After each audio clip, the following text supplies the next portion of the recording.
A federal judge in Texas is declaring the Deferred Action for Childhood Arrivals, or DACA, illegal. We'll have more on what this means for current and future DACA recipients.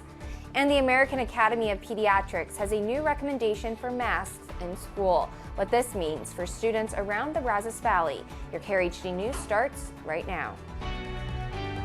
Connecting the Brazos Valley. This is KRHD News. Good evening and thank you for joining us for KRHD News at 5. I'm Hallie Jones. Last week, a federal judge in Texas ruled the Deferred Action for Childhood Arrivals, or DACA, is illegal. KRHD reporter Rachel Espaillat shares the latest on how this affects those in Texas and the Brazos Valley. For most undocumented immigrants brought to this country as children, this country is the only place they know as home. These are young people who are part of this country, and we need to protect them, and we need to make sure that they get legal status so they no longer have to live with this fear of being deported to a country that they do not know. DACA provides some relief, allowing kids brought to this country as children, often known as dreamers, a way to get their worker's permit, Social Security, and a driver's license in the state of Texas. A federal judge ruling this program illegal and blocking applications is pulling that little bit of relief away. The future of hundreds of thousands of young people is on the line. Immigration attorney Laura Leon remains hopeful, reminding clients that this ruling does not mean the fight is over. This is not the end. This is just a hiccup in the way. I tell my clients, like, let's apply, because they will accept the applications. They'll still accept initial applications, but they just won't look at them. So to my clients, I say, let's apply, let's put it in their court. Activists say it's time for Congress to take action to continue to allow dreamers to be productive members of society. That to please step up to the plate. Our senators stepped up to the plate. Be there, be there for these young dreamers. It's time that we give these young people the ability to be full members of society and to bring even more of that energy, that gusto for life and for justice to our entire society. In College Station, Rachel Espaillat, KRHD News. President Biden says the Justice Department intends to appeal the decision. A statement from the president calls the ruling, quote, deeply disappointing. The president is also calling on Congress to ensure a path to citizenship for the Dreamers. According to NPR, the Biden administration is pleading to protect DACA or put something similar in place. The Deferred Action for Childhood Arrivals, better known as DACA, was created in 2012 by the Obama administration. It was an effort to allow immigrants brought to the country illegally to temporarily avoid deportation, work legally, and pay taxes. Last year, a U.S. Supreme Court ruling allowed the federal government to continue DACA after the Trump administration put an end to the program. Across the country, more than 600,000 people are DACA recipients. That number includes the over 100,000 DACA recipients here in the Lone Star State. Texas currently has the second most DACA recipients in the country, behind California.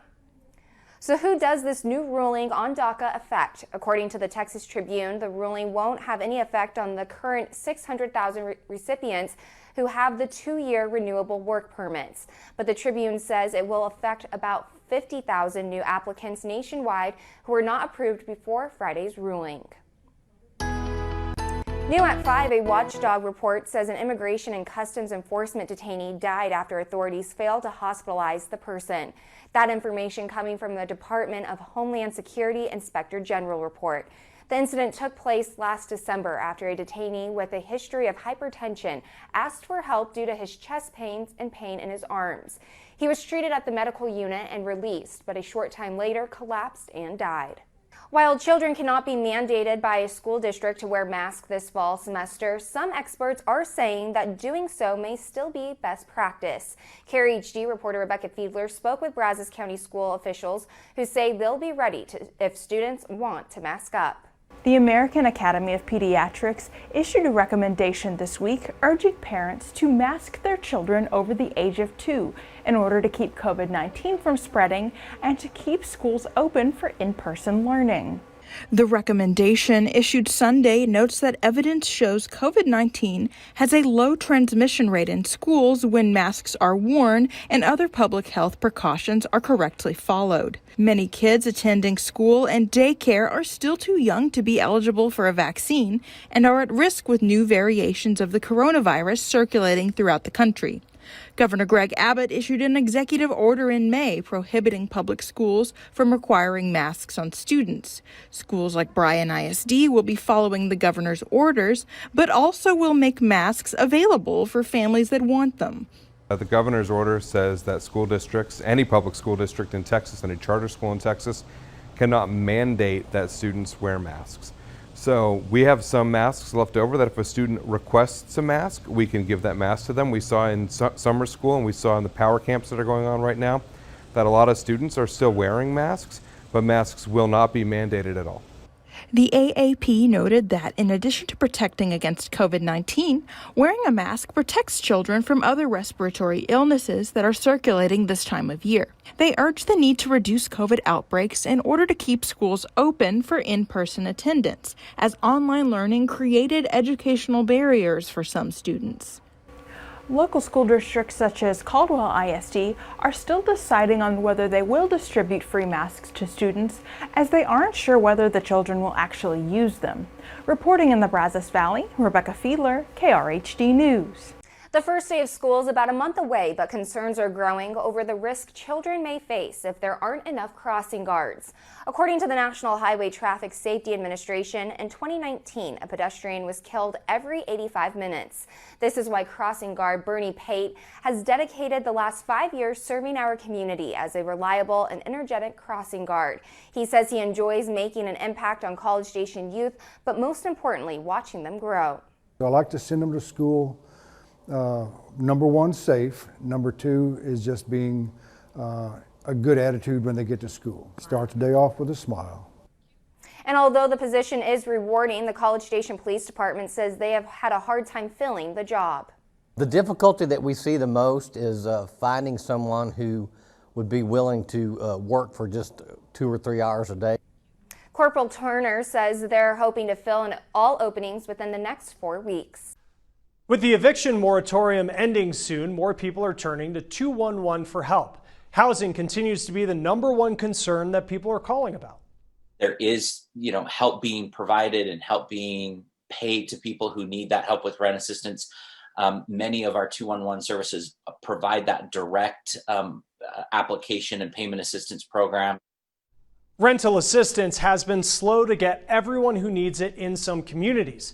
The United Way says if you're running into dead ends, getting that help, keep calling 211. The nonprofit says it's been able to help provide tens of millions of dollars in rent assistance to help simply by assisting people with their application. But this is a bigger problem beyond the pandemic. Media assistance like rent is fantastic right now, and it's wonderful. And even an intermediate assistance and some of the rental programs that are available out there. But long-term sustainable solution is finding affordable housing so people can afford to pay their medical bills, to pay for food, to get their kids school supplies. The other main concerns that 211 has been helping with during the pandemic are healthcare, mental health, and food assistance. Typically, 211 receives 11 million calls a year. New numbers show the service received more than 18 million calls in 2020 nationwide. That's more than 49,000 a day. So far in 2021, they're answering more than 50,000 calls a day. People may call with one problem, but then 211 specialists can help get to the root of what's going on. Maybe helping a family that is struggling financially recognize that they can reduce some of their expenses by signing up for things like the child tax credit or getting their taxes prepared and filed for free, or the earned income tax credit that often goes unclaimed in across the communities.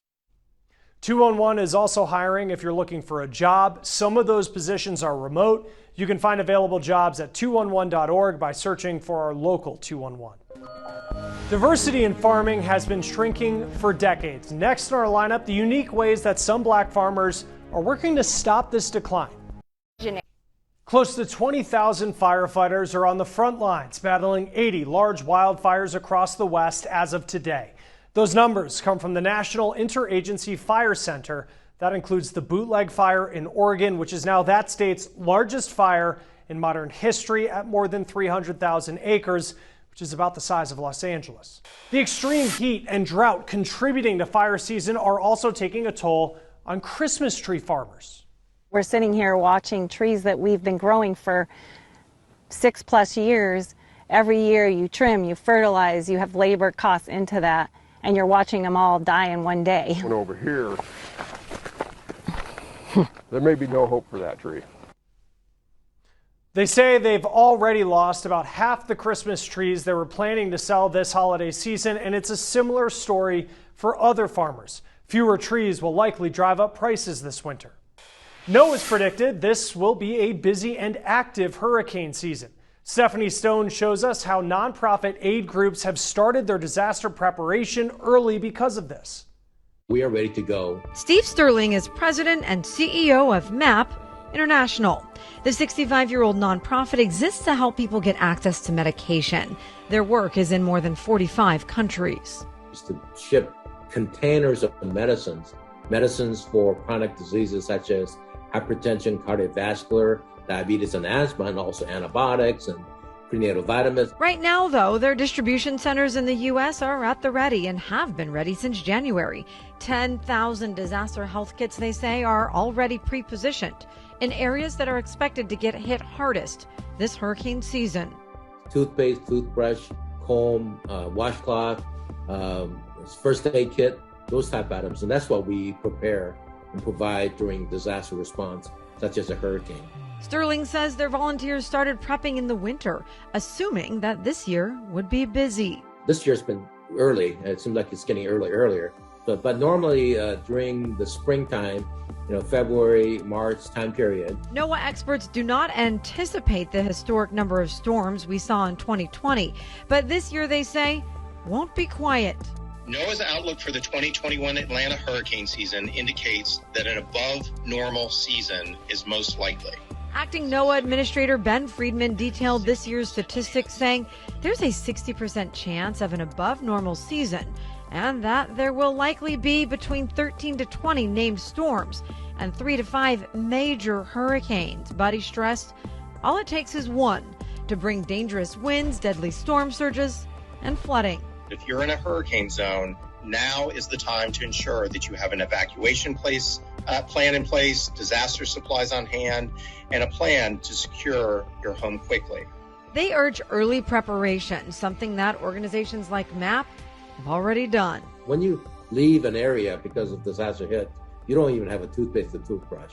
And so we try to give a little back to the humanity by having things like soap and shampoo and a comb, washcloth, first aid kit, and those type of items. So that could be really helpful to people who literally don't have anything when they leave because of a disaster. I'm Stephanie Stone, reporting.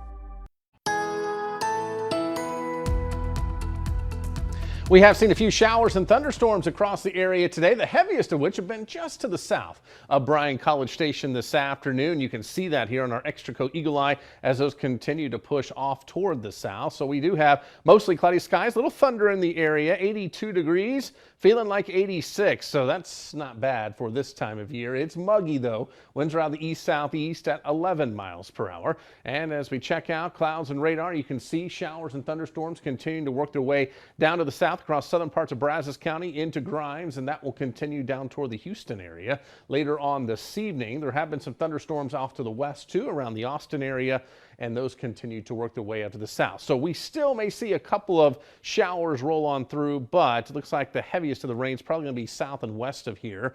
As our main disturbance is located near Dallas, this will continue to slowly retrograde back down toward the southwest. So we do have a chance for at least some widely scattered afternoon and evening thunderstorms for the rest of the week. Speaking of that, let's take a look at our future track. You can see a couple of showers and storms possible between now and 10 p.m., but a lot of it dying out after sunset with the loss of daytime heating. We get into the afternoon hours for tomorrow, and we may see a few more isolated to widely scattered thunderstorms here and there. Then as we push into Wednesday, probably more of the same. Partly to mostly cloudy skies into the morning, maybe an isolated thunderstorm in the afternoon. Rain chances for the rest of the week, though, probably running about 20 to 30% as we won't have a well-defined boundary in the area. So tonight, temperatures into the 70s for us. We'll go between about 70 and 73 for most of us. And then tomorrow, highs into the upper 80s and low 90s. But again, with the humidity, it's going to feel like it's well into the mid to upper 90s. So it's still going to be quite warm, even though temperatures are below normal. And as we check out your forecast here, we will be seeing temperatures right around 90 degrees Tuesday and Wednesday, 20 to 30% chances of rain, 92 degrees on Thursday, 30% chance of scattered showers and storms, 20% Friday. After that, faucet may start to turn off, highs in the mid-90s Saturday and Sunday. And as we move into next week, looks like mid to upper 90s are on the way. There's a growing movement to help a community that has been slowly shrinking for decades. Alexa Liacco found for many black farmers, losing land is like losing legacy.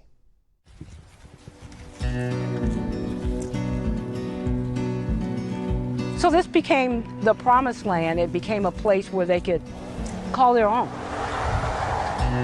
Named for a slave who bought his own freedom, Nicodemus, Kansas was the place where that feeling became a lifestyle.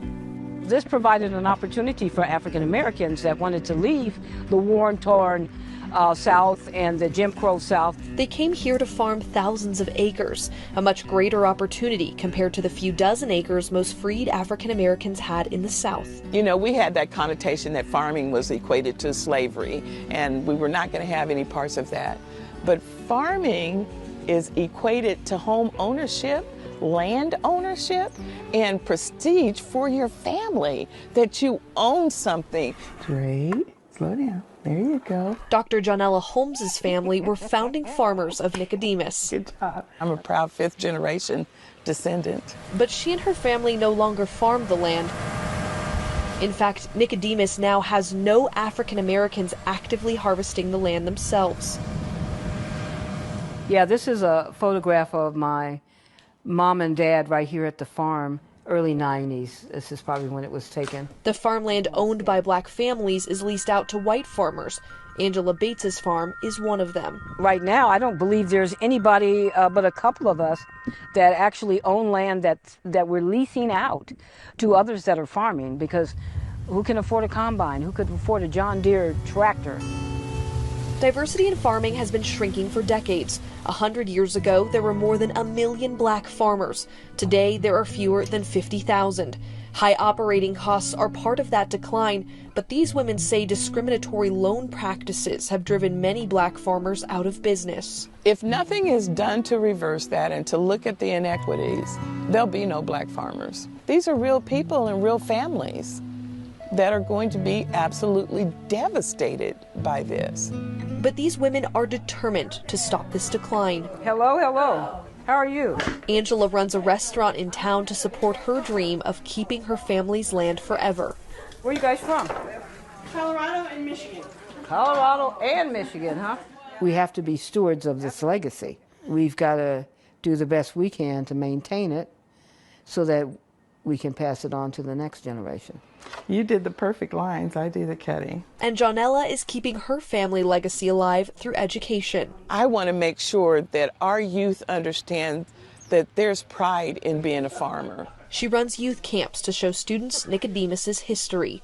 Educating so that we can regain. And through grants, she's bringing in tiny homes to bring farmers back to Nicodemus. This is just a sign that Nicodemus is going to be here forever. Planting every seed she can to see this community blossom once again in the years to come. We need to realize that we're not going to be here forever, and that little dash between the time you're born and the time you die, that's your grand opportunity to do something. We are people that have a pride and a history that defies what this looks like. Our history is absolutely America's history. I'm Alexa Liacco reporting. Here are some of the stories we're working on for Krhd News at 6. We'll have more regarding the American Academy of Pediatrics' newest recommendation on masking up in schools. Plus, a nonprofit in the Bryan College Station area is providing a place of belonging, meaningful work, and lifelong learning for adults with disabilities. These stories and more coming up at the top of the hour. World news tonight is just ahead, and we're back in 30 minutes for Krhd News at 6.